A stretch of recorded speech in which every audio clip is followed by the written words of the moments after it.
சிறப்பு நேர்காணலுக்கு உங்கள் அனைவரையும் அன்போடு வரவேற்கின்றேன். இந்த நேர்காணலில் நம்ம சந்திக்க இருக்கக்கூடிய ஆளுமை அரசியல் விமர்சகர் திரு ரவீந்திரன் துரைசாமி அவர்களைத்தான் சந்திக்க இருக்கிறோம். வணக்கம் திரு ரவீந்திரன். வணக்கம் விஜயன். நிறைய மாற்றங்கள் நம்ம பேசிக்கிட்டு இருக்கிற இந்த தருணத்திலே நிறைய அரசியல் மாற்றங்கள், அதற்கான முன்னோட்ட செய்திகளாக நமக்கு கிடைக்குது.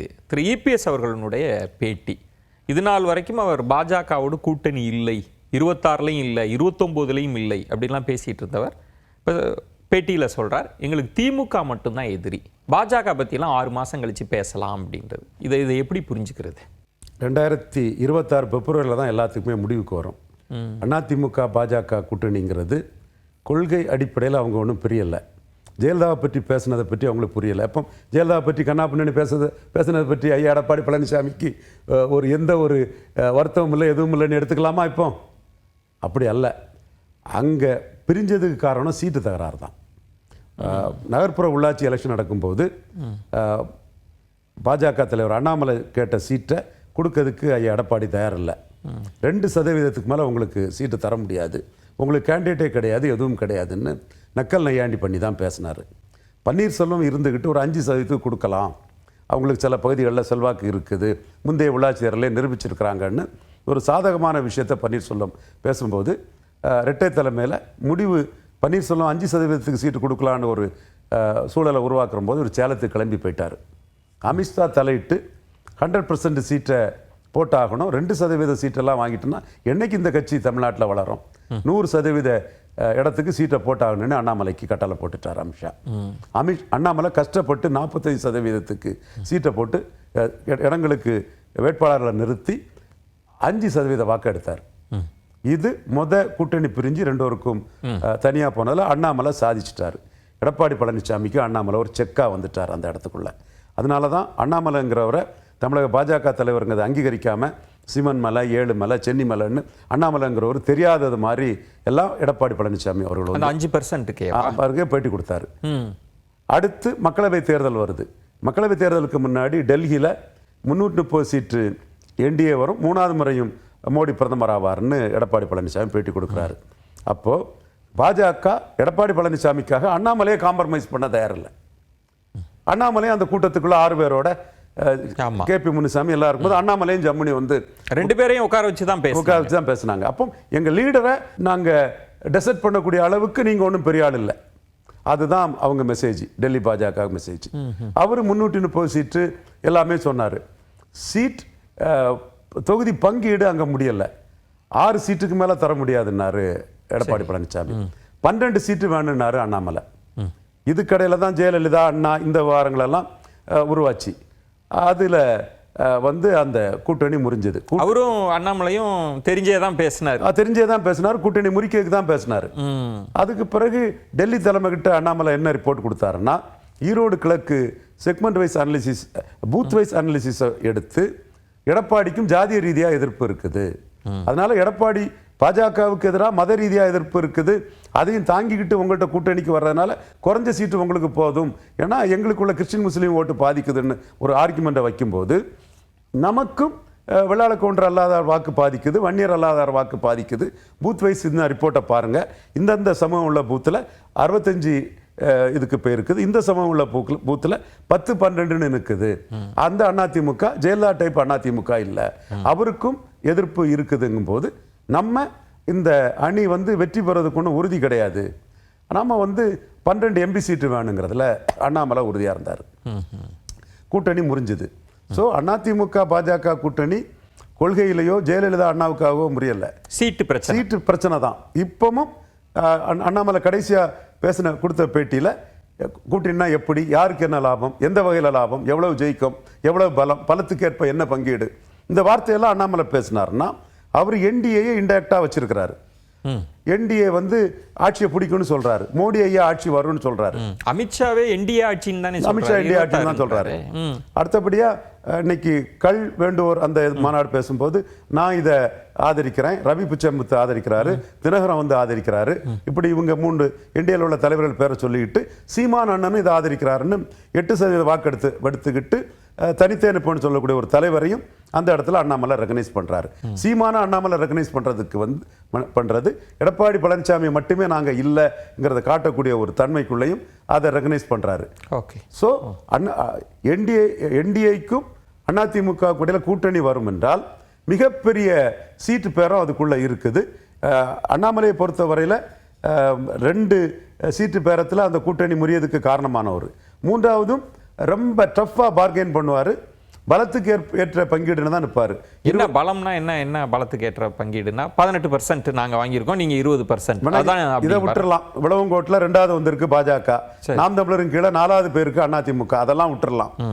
புதுச்சேரியில் 2வது வந்திருக்கு என்டிஏ, எம்ஜிஆர் முதல்ல ஆட்சி அமைச்ச இடத்துல நாம் தமிழரின் கீழே 4வது பேருக்கு அதிமுக, அதெல்லாம் விட்டுறலாம். நாங்கள் 18% வாக்கு என்டிஏவா எடுத்திருக்கிறோம். என்டிஏ ஹரியானாவில் ஆட்சியை பிடிச்சிட்டோம். 5 சீட்டு தோத்த இடத்துல, எம்பி சீட்டெல்லாம் தோத்த இடத்துல ஆட்சியை பிடிச்சிட்டோம். மகாராஷ்டிராவில் 2 முறை அசம்பிளி தோத்த டெல்லியில் ஆட்சியை பிடிச்சிட்டோம். இங்கேயும் எங்களுக்கு சோசியல் ஸ்ட்ராட்டஜி இருக்குது, பல வியூகங்கள் இருக்குது.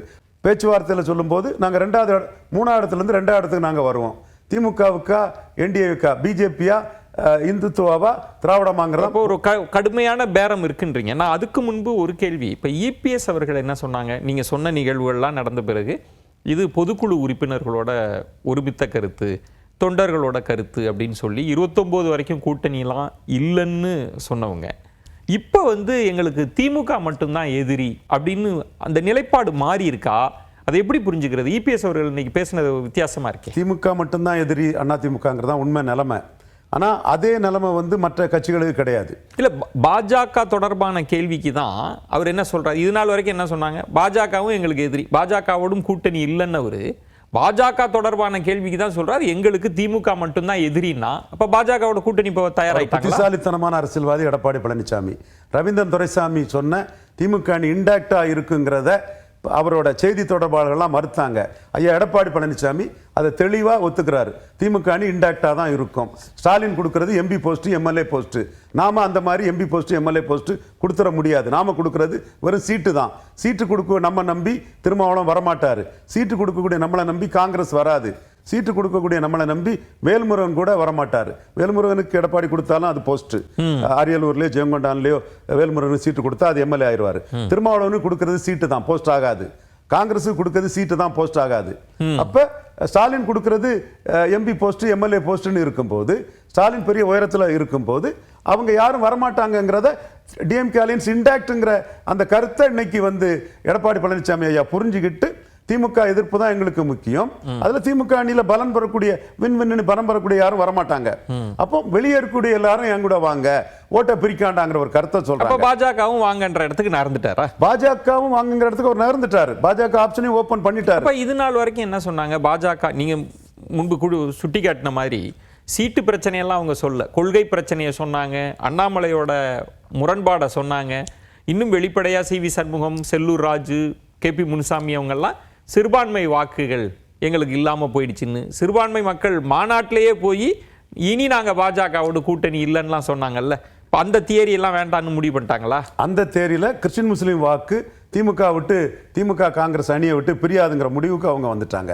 அந்த வாக்காளர்களை நம்பி நாம ஒரு வியூகத்தை அமைச்சா அந்த வாக்குகளை இன்ஃப்ளூயன்ஸ் பண்ணக்கூடிய கட்சிகள் நம்மளை நோக்கி வர தயாரில்லை. வெற்றி பெற்ற திமுக அணியிலே இருக்கிறதுக்கு அவங்க முடிவு பண்ணிட்டாங்கன்னு சொல்லும் போது நாம பிஜேபி ஆப்ஷனையும் ஓபன் பண்ணுவோம்னு அவங்க ஓபன் பண்றாங்க. அதுல அவங்க சொல்றது வாக்குகள் பிரியக்கூடாதுங்கிறாங்க. அது அதிமுகவுக்கு. சீமானுக்கு அப்படி இல்லை. சீமானுக்கு என் தலைமையில தான் ஸ்டாலினை தோக்கடிக்க முடியும். ஸ்டாலினா சீமானா, நான் என் தலைமையில தோக்கடிக்க வாரீங்கன்னா வாங்க, அல்லது 31க்கு போங்க, 36க்கு போங்க. அவர் தெளிவா சொல்லிட்டாரு. நான் என் தலைமை தாங்கிறது அவர் தெளிவா சொல்லிட்டாரு. அதனாலதான் அவர் கொடநாடை பற்றி பேசுறாரு, பொள்ளாச்சி பாலியல் இதை பற்றி பேசுறாரு, தூத்துக்குடி துப்பாக்கி சூடை பற்றி பேசுறாரு, அதிமுக அமைச்சர்கள் ஏன் ஊழல் வழக்கில் இதாகலன்னு பேசுறாரு. இன்னும் செல்லூர் ராஜை பற்றி அவர் சொன்ன வார்த்தையை நான் பேச விரும்பல. ஆனா அதிமுக தரப்புல கொஞ்ச நாட்களுக்கு முன்பாக சீமான் கூட எங்களோடு வந்தால் வருவாங்கன்னா செய்தி தொடர்பாளர்கள்லாம் ஆதரவாளர்கள்லாம் இருந்தது. அந்த முயற்சியும் போயிடுச்சு. அந்த முயற்சி விக்கிரவாண்டி எலெக்ஷன்ல இருந்தது. ஆனா விக்கிரவாண்டி எலெக்ஷன்ல தான் எடப்பாடிக்கு மிகப்பெரிய ஷாக்கு கிடைச்சது. எடப்பாடி பழனிசாமி 2024 ராமதாஸை சேலத்தில் டெபாசிட் இழக்க செய்தார். விழுப்புரத்தில் டெபாசிட் இழக்க செய்தார். சிதம்பரத்தில் பாமக கூட்டணி வேட்பாளர் டெபாசிட் இழக்க செய்தார். மிகப்பெரிய சாதனை, ஜெயலலிதாவே செய்ய முடியாத சாதனை. ஜெயலலிதாவுக்கு தடா பெரியசாமி, அண்ணன் ரஜினிகாந்த் ஆதரிச்சும் சிதம்பரத்தில் டெபாசிட் இழந்தாங்க. அங்கே பாமக வர்சஸ் விடுதலை சிறுத்தைகள் தான் நடந்தது. அப்படிப்பட்ட ஒரு இடத்துல பாமக கேண்டிடேட் எடப்பாடி பழனிசாமி டெபாசிட் இழக்க செய்தார். ரெண்டாவது தான் வந்தார். அந்த சாதனை மிகப்பெரிய சாதனை. யாரும் பாமகவுக்கு செய்யாத ஒரு மார்ஜினலைசேஷனை எடப்பாடி பழனிசாமி 24 செய்துட்டாரு. ஆனால் அவர் விக்கிரவாண்டியில களத்தை விட்டு பயந்து ஓடினதுல ராமதாஸ் எமர்ஜ் ஆயிட்டாரு. இன்னைக்கு ராமதாஸ் ரொம்ப கான்ஃபிடண்டா இருக்கிறாரு. எடப்பாடிக்கு மிக மிக தேவையான ஒரு கூட்டணி கட்சிங்கிறது பாமக தான். இதை மறைச்சிக்கிட்டு பாஜகவுக்கு நாங்க ஓப்பன்ங்கிற மாதிரி சொல்றாரு. உண்மையிலே அவருக்கு தேவை பாமக தான். அப்புறம் ஏன் பாஜகன்ற கேள்விக்கு வெளிப்படையா 29ல நாங்க வைக்க மாட்டோங்க, 29 வரைக்கும்னு சொல்லிட்டு பாமகவுக்கு முயற்சிக்கலாம்ல. ஏன் அந்த டோரை ஓபன் பண்றாரு அவர்? ராமதாஸ் சாதாரண ஆளா? இப்பவே எவ்வளவு கான்பிடண்டா இருக்கிறாரு. என்னைக்கு எடப்பாடி பழனிசாமி விக்கிரவாண்டி களத்தை விட்டு பயந்து போய் ஓடினாரோ அன்னைக்கே ராமதாஸ் கான்பிடண்ட் ஆயிட்டாரு. அவரு ஆக்சுவலா அந்த இடத்துக்குள்ள கலைஞர் ஆற்காட்டு வீராசாமியை ராணிப்பேட்டையில் நிறுத்தி பாமக 3வது தள்ளினார். அப்படி ஒரு சூழ்நிலையில 36% வாக்கு பலத்தை வச்சிருந்த எடப்பாடி பழனிசாமி அவர்கள் சிவி சண்முகம் போன்ற ஆர்கனைசர்ஸ், கேபி முனுசாமி, அன்பழகன், வீரமணி, 2ஆம் கட்ட தலைவர்களே அங்க ஒரு குறிப்பிட்ட ஜாதியை சேர்ந்தவங்க தான் அங்க இருப்பாங்க. மற்ற எந்த ஜாதி இல்லாத அளவுக்கு வட தமிழகத்தில் ஸ்ட்ராங்கா இருக்கக்கூடிய அதிமுக 36% வச்சுக்கிட்டு அவங்க ராமதாஸை கண்டு பயந்து களத்தை விட்டு ஓடி இருக்க கூடாது. புறக்கணிப்புன்றது ஒரு ஸ்ட்ராட்டஜியா பார்க்கலையா? நீங்க சொல்வது மாதிரி அங்கு நீங்க விக்கிரவாண்டின்னு சொல்லி புறக்கணிப்பை பயம்னு சொன்னதுனால கேட்குறேன். அங்கு வன்னியர் சங்கம் பெரிய ரோல் பிளே பண்றாங்க. ஏன் நம்ம இப்போ அவங்கள பகச்சுப்பானே, நமக்கு 26 இருக்கு அப்படின்னு ஒரு ராஜதந்திர ரீதியில விலகி இருந்து பார்த்தாங்கன்னு ஏன் நீங்க நினைக்கல? அந்த இடம் ஜெயலலிதா தப்புனாங்க. ஏன்னா அவங்கள பலகீனப்படுத்தின விஜயகாந்த் கூட்டணிக்கு போனனால தப்புனாங்க. விஜயகாந்த் தனிச்சு நின்னாப்புலன்னா ஜெயலலிதா இடைத்தேர்தலை புறக்கணிச்சதோட பாதிப்பு 10% இருந்த விஜயகாந்த் 12க்கு போயிருப்பாங்க.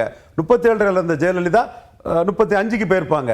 2 பேரும் சேர்ந்ததுனால அந்த இடைத்தேர்தல் களத்துக்குள்ள நின்ற விஜயகாந்தால அடுத்த ஜெனரல் எலெக்ஷன்ல பாதிப்பு ஜெயலலிதா அம்மையாருக்கு வரல. இப்ப இடைத்தேர்தலில் போலரைசேஷன் உருவாகி ராமதாஸ் 29க்கு போய் அதையும் தாண்டி நான் வன்னியர்கள் இரட்டையிலை வாக்காளர்கள் 23% திராவிட முன்னேற்ற கழகத்துக்கு வாக்களிச்சு அவங்க 63க்கு போயிட்டாங்க. இதே போலரைசேஷன் பேட்டர்ன் என்டிஏ வெர்சஸ் இந்திய அலையன்ஸ், டிஎம்கே அலையன்ஸ் உருவாச்சுன்னா 2வது இடத்தை தக்க வச்சு பாமகவே பல இடங்களில் டெபாசிட் இழக்க செய்த எடப்பாடி பழனிசாமி கையில இருந்து வட தமிழகம் ஸ்லிப்பானா அவர் 3வது இடத்துக்கு போயிடுவார். இந்த வெற்றியில இந்த 29% வாக்குல சோழமண்டல வன்னியர் சங்க பாட்டாளி மக்கள் கட்சி கூட்டம் மிகப்பெரிய கூட்டம். அடுத்தால மாமல்லபுரத்தில் அவங்க ஒரு கூட்டத்தை நடத்த போறாங்க. ஸோ என்டிஏலேயே பாமக தொடர்ந்தா அந்த வட தமிழக அரசியல் பிஎம்கே இன்க்ளூசிவ் என்டிஏ வெர்சஸ் பிசிகா இன்க்ளூசிவ் இந்திய அலையன்ஸ் போலரைசைஸ் ஆயிட்டா 24ல தப்புன எடப்பாடி பழனிசாமி களத்தை விட்டு ஓடுனதுனால 26ல மாட்டிக்கிடுவாரு. வட தமிழகத்திலேயே போலரைசேஷன் ஆயிரும், அவர் கீழே போயிருவார். இந்த பெரிய ஆபத்து இருக்கு. இதுல எடப்பாடி பழனிசாமி சான்ஸ் எடுக்க முடியாது. சோ அதுக்காக தான் இப்ப பாஜக டோரையும் ஓபன் பண்ணிடுவோம். அது நடிப்பு. பாஜக ஸ்டோரை ஓபன் பண்ண நடிப்பு. அரசியல்வாதி என்ன பேசுறான்னு பார்க்க கூடாது, என்ன செய்யறான்னு பார்க்கணும். அவர் உள்ளுக்குள்ள செய்யறது பாமக இல்லாம அண்ணாமலை பாமகவை ரீட்டைன் பண்ணிட்டாருன்னா தெற்க 3வது போயிருக்கிறாரு, மேற்க மிக்சடா இருக்குது, சிட்டில மிக்சடா இருக்குது, வடக்கையும் 3வது போயிருவோம். பாமக மிக முக்கியமான கட்சிங்கிறத அவர் உணர்றாரு. டாக்டர் ராமதாசும் களத்திலிருந்து வந்தவர், நுணுக்கமா நுண்ணி அறிவு படைத்த அரசியல்வாதி. அது மட்டுமல்ல, ஆரம்பத்தில் அவர் இதாக தான் இருந்தார். இன்னும் சொல்ல போனா பெருமைக்கு சொல்லல, செல்ஃப் ரிலேஷனோட சொல்றேன். அவர் எனக்கு எழுதி தந்திருக்காரு. முக்கால அரசியல் உணர்ந்த என் அரசியல் ஆலோசகர்கள் ஒருவா உங்களை ஏற்கிறேன்னு. நம்மளோட ஒரு கைடன்ஸ் அவருக்கு ஆரம்பத்தில் ஹெல்ப் பண்ணிச்சு. அதுக்கப்புறம் அனுபவத்தில் நம்மள மாதிரி 1000 பேர் அவருக்கு வந்திருப்பாங்க. மிக மிக பெரிய துல்லியமான ஒரு அரசியல்வாதி. அந்த லெவல்ல அவர் ரொம்ப கான்பிடண்டா இருக்காரு. எடப்பாடி பழனிசாமி நாம இல்லைன்னா எதிர்க்கட்சி தலைவராட்டே வர முடியாது, நம்ம கிட்ட அவர் வந்துதான் ஆகணுங்கிறதுல ராமதாஸ் கான்பிடண்டா இருக்காரு. ஒரு அரசியல் பேர வலிமை, நான் சொல்வது அரசியல் வலிமையா இருக்கிறது. இப்ப பாமக தான் பெரிய ரோல் பண்ண. கண்டிப்பா விஜயும் இல்ல, தேமுதிக இல்ல, தேமுதிகவை ஸ்னப் பண்ணிட்டாரு. நீங்க 24 நாடாளுமன்ற தேர்தல் முடிவுகளை கூர்மையாக பார்க்கிற போது தேமுதிகவுக்கு ஆதரவு சக்திகளாக இருக்கக்கூடிய தொகுதிகளில் அதிமுகவுக்கு நல்ல வாக்கு சதவீதம் உயர்ந்திருந்தது.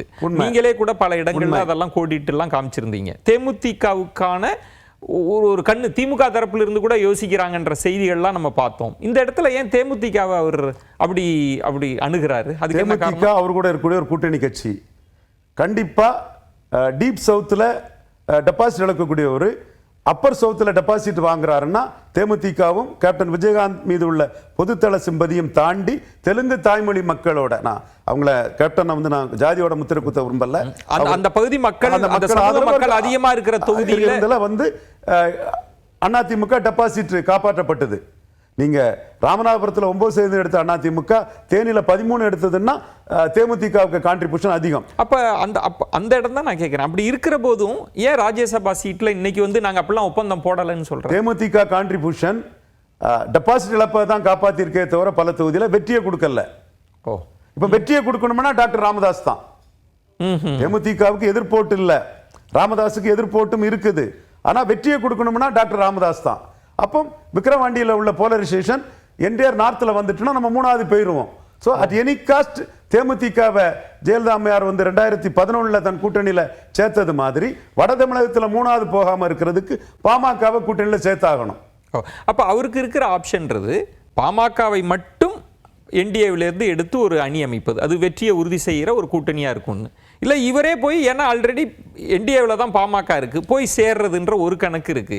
இன்றைய பேட்டி அவரோட எந்த கணக்கை உணர்த்துறதா நினைக்கிறீங்க? எந்த கணக்கை உணர்த்தினாலும் இங்க விடாக்கண்டம் கொடாக்கண்டம் பொலிட்டிக்ஸ் பண்றது Annamalai versus Edappadi Palaniswami, Edappadi Palaniswami versus doctor ஐயா, இவங்களுக்குள்ள பெரிய பொலிட்டிக்ஸ் நடந்துட்டு இருக்குது. அண்ணாமலையை பொறுத்தவரையில் எடப்பாடி பழனிசாமியை பலகீனப்படுத்தினாதான் 26 31 தான் சீஃப் மினிஸ்டர் ஆக முடியும். அவர் வந்து முதலமைச்சர் ஆகணும்னு முயற்சி பண்றாரு. அந்த இடத்துக்குள்ள அண்ணாமலை வந்து மோடி ஐயா ஆட்சி வரணும்னு சொல்றாருன்னா மோடிக்க நோக்கமும் 2026 அல்ல, 29 தான். 26ல் பாஜகவை, பாஜகவில் இருக்கக்கூடிய என்டிஏயை எந்த அளவுக்கு அண்ணாமலை பலப்படுத்தி கொண்டு வருவாரோ அதுதான் நோக்கம். ஏற்கனவே உள்ளாட்சி தேர்தலில் 2% 5% ஆக்கியிருக்காரு. 6 சீட்டுன்னு சொன்ன இடத்துல 12 சீட்டு கேட்டு அதையும் 18% உயர்த்தி இருக்கிறாரு. இந்த இடத்துக்குள்ள ஒரு காம்ப்ரமைஸ் வேலுமணி, தங்கமணி போன்றவங்களால வரணும்னா பலத்தின் அடிப்படையில் பங்கீடு. அதிமுகவின் பலம் 20%, என்டிஏயின் பலம் 18. இந்த இடத்துக்குள்ள உங்களுக்கு 100 சீட்டுனா எங்களுக்கு 90 சீட்டு. 24 முடிவை வந்து எடுத்துக்காதீங்க, அதை ஒப்பிடவே கூடாது அப்படின்னு சொல்றாங்களே, இதை வந்து நாளைக்கு தொகுதி பங்கீட்டுல இதை சொல்ல முடியுமா? கண்டிப்பா ஒப்பிட முடியாது. நான் எங்களுக்கு 50-50 வேணும். நாங்க 24 தாண்டி ஹரியானாவில் ஏறி இருக்கோம், மகாராஷ்டிராவில் ஏறி இருக்கோம், டெல்லியில் 2 தடவை தோத்தும்போது ஜெயித்திருக்கோம், தோத்த இடத்துல ஜெயித்திருக்கோம். இப்போ எங்களுக்கு 18 இல்லை. நாங்க இந்துவை கன்சால்டேட் பண்ணுவோம், வன்னியர்களை கன்சால்டேட் பண்ணுவோம். டாக்டர் ராமதாஸுக்கு ஒரு எம்ஓஎஸ் கொடுத்து வன்னியரை கன்சால்டேட் பண்ணி பெரிய அளவு கொண்டு வருவோம். இன்னும் பல வியூகங்கள் எங்கள்கிட்ட இருக்கு, எல்லாம் ஓப்பனா சொல்ல வேண்டியதில்லை. நாங்க 18 இல்லை 20க்கு மேல போயிருவோம், உங்களை இன்னும் கீழே தள்ளிடுவோம். அதனால 24 ஒப்பிட முடியாதுங்கிறது தான் பாஜகவுக்கு நோக்கமாட்டு இருக்கும். இதை உணர்த்தி கொடுங்கன்னு கேட்பாங்க. இதை எப்படி இபிஎஸ் அவர்கள் ஒத்துக்க மாட்டாரு. இந்த பிரச்சனை தான் நகர்ப்புற உள்ளாட்சியில் இருக்குது, மக்களவையில் இருக்குது, மீண்டும் வரும். இப்போ திரு வேலுமணி அவர்கள் அமித்ஷா அவர்களை சந்தித்ததா ஒரு செய்தி, நமக்கு இன்னும் உறுதிப்படுத்தப்பட்ட செய்தியான்னு அது தெரியல. ஆனா சமரச முயற்சி போகுதா? இந்த தரப்புல இருந்து அமித்ஷா விட்ட எல்லாம் பேசுறாங்களா? நடக்குதா? என்ன லாபங்கிறது தான். நீங்க என்டிஏல வாங்க, உங்க பலத்துக்குள்ள சீட்டை வாங்கிடுங்க, சிஎம் கேண்டிடேட் யாருங்கிறத நாங்க முடிவு பண்ணிக்கிறோம். என்டிஏ தான் முடிவு பண்ணிக்குவோம். இப்படி பல கண்டிஷன்ஸ் போகும். எல்லாம் தமிழ் மண்ணில் எல்லாரும் வெளிப்படையா பார்த்த ஒரு உண்மை. 26 மோடிக்கு முக்கியம் இல்லைங்கிற அடிப்படையில் தான் நான் பொய் சொல்லல, தரவுகளோட சொல்றேன். திமுக கழக தலைவர் முத்தமிழறிஞர் கலைஞர் நாணய வெளியிட்ட அளவுக்கு நம்பர் 2 இருக்கக்கூடிய ராஜ்நாத் சிங்கை அனுப்பி மோடி ட்வீட் போட்டு ராஜ்நாத் சிங் கலைஞர் நினைவிடத்துக்கு வந்து எதிர்ப்பு அரசியல் திமுக எதிராக ஹெவியா பண்ணக்கூடிய அண்ணாமலையும் வர வச்சு, அண்ணாமலையும் வேற வழி இல்லாம கனிமொழி அம்மையார சற்று தள்ளி நிற்க சொல்லி அவங்க அப்பாவுக்காக தான் இவங்க அண்ணாமலையை வந்து கலைஞர் நினைவிடத்துக்கு ஸ்டாலினை வர வச்சாருன்னா 22 சீட் இருக்கக்கூடிய ஸ்டாலினை மதிக்கக்கூடிய மோடி ஒரு எம்பி சீட் இல்லாத எடப்பாடி பழனிசாமி ஒரு சுக்குக்கு மதிக்கல, ஒரு பொருட்டா எடுக்கல. அப்படி இருக்கும்போது 24க்கு முன்னாடி ஜன்னல் திறந்திருக்கு, கதவு திறந்திருக்குன்னு சொன்ன மாதிரி எல்லாம் இன்னைக்கு இல்ல. உங்க கண்ணெதிரே எடப்பாடி நத்திங், ஸ்டாலின் முக்கியமானவர்னு மோடி மேனிஃபெஸ்ட் பண்ணியிருக்கிறாரு. அப்போ அவங்களுக்கு 26 முக்கியம் இல்லை. 26 முக்கியம்னா 26ல எங்க சீட்டு வர்றதுக்கு முக்கியம்னு சொன்னா கலைஞருக்கு இவ்வளவு முக்கியத்துவத்தை கொடுத்து ஸ்டாலினுக்கு இந்த முக்கியத்துவத்தை கொடுத்திருக்க மாட்டாங்க. சோ 26 அரசியலுங்கிறது 29க்கான ஒரு நகர்வு தான் பாஜக.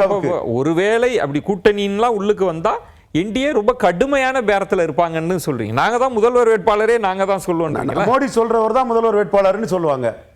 மோடி யார முதல்வராக சொல்ல நினைக்கிறாரு, இதை ஒத்துக்கிட்டு வாங்காம்பாங்க. இப்போ இன்னொரு நுணுக்கமான இடம் நம்ம பேச வேண்டியிருக்கு. இப்போ ஓபிஎஸ் அவர்களை வெளியேற்றிய பிறகு இபிஎஸ் தரப்புல என்ன சொன்னாங்கன்னா, ஓபிஎஸ் வந்து இந்த அதிமுகக்குள்ளேயே ஒரு பாஜக ஆளா இருக்கிறாரு, இவர் பாஜகவுக்காக குரல் கொடுத்துட்டு இருக்கிறாரு, அதனால நாங்க வெளியேற்றினோம், இவர் கூட்டணிக்குள்ளேயே அதிமுகவை பலவீனப்படுத்தினார். இப்போ அங்க ஓபிஎஸ் அவர்கள்லாம் இருக்கிறாங்க. தேனியில் பேசுகிறப்ப இபிஎஸ் அவர்கள் என்ன சொல்கிறாங்க, ஓபிஎஸ்ஸை நீங்கள் துரோகம் செஞ்சுட்டு கடலில் தத்தளிச்சுக்கிட்டு இருக்கிறீங்க. அவர் எங்கே இருக்கார், என்டிஏவில் இருக்கிறார். என்டிஏவில் இருக்கிறவரை கடலில் தத்தளிச்சுக்கிட்டு இருக்கிறீங்கன்னு ஒரு பக்கம் சொல்கிறாங்க. இன்னொரு பக்கம் எங்களுக்கு திமுக மட்டும்தான் எதிரி அப்படின்னு சொல்கிறாங்க. இன்னொரு பக்கம் தேமுதிகவுக்கான ராஜ்யசபா சீட்டுக்கு இல்லை நாங்கள். இது மூணையும் கனெக்ட் பண்ணால் ஒன்றும் புலப்பட மாட்டேங்குது நமக்கு. இப்போ நடவடிக்கையை பார்க்கும்போது எடப்பாடி குழப்பத்தில் உச்சத்தில் இருக்கதா தோணும். கன்ஃபியூஸ் ஆகிட்டாரு, லீடர்ஷிப்பை விடுறாருன்னு தோணும். ஆனால் இனிக்க பேசுவார். அரசியல்வாதிக்கு பேச்சை நம்ப முடியாது.